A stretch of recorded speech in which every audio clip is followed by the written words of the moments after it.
ఏం పేరునా? నాగరాజన. నాగరాజ. ఎవరినా? మోకన. మోక. పాత మోక. Vision black వాడినప్పటి నుంచి మీకు ఎట్లుందా రిజల్ట్? Number 1 result ఉండదన్న.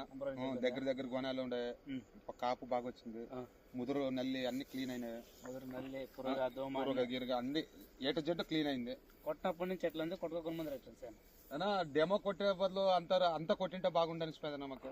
డెమో బదులు సేన్ మొత్తం కొట్టింటే బాగుండే అనిపిస్తుంది. ఎందుకంటే మనకి చాలా దగ్గర కాపు గానీ, దగ్గర కాపులుగా దగ్గర కాపు గానీ, మళ్ళీ తర్వాత ముదురు లేదు, లేత సిగర అంతా చూడు, కాయకి బాగా పట్టనింది.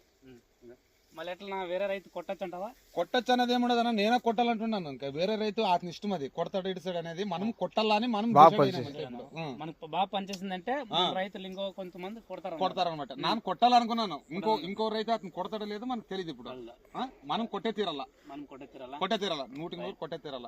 చేను బాగుండదు కాబట్టి, చేను బాగుంది, మనకి ఆరోగ్యంగా ఉంది కాబట్టి కాపు గాని బాగుంది. ఎన్నెన్నో మొద్దులు పెడతాం కాబట్టి రేట్ కూడా తక్కువ ఉంది. మనకి రిజల్ట్ ఎన్ని రోజులు వస్తుందా? రిజల్ట్ 8 నుంచి 10 రోజుల వరకు రిజల్ట్. మనం కొట్టినాక 3 రోజులు 4 రోజులు అంటే లేదు, సాధ్యం లేదు. 5 రోజుల లోపల అసలు పని చేసేదే లేదన్నంత లెక్కలో ఉంటది కదా. 10 రోజులు 8 రోజులు అయితే వారం అయితే చేనులకు మనకి ఆశ్చర్యమయ్యేలాగా ఉంటుంది. అందుకే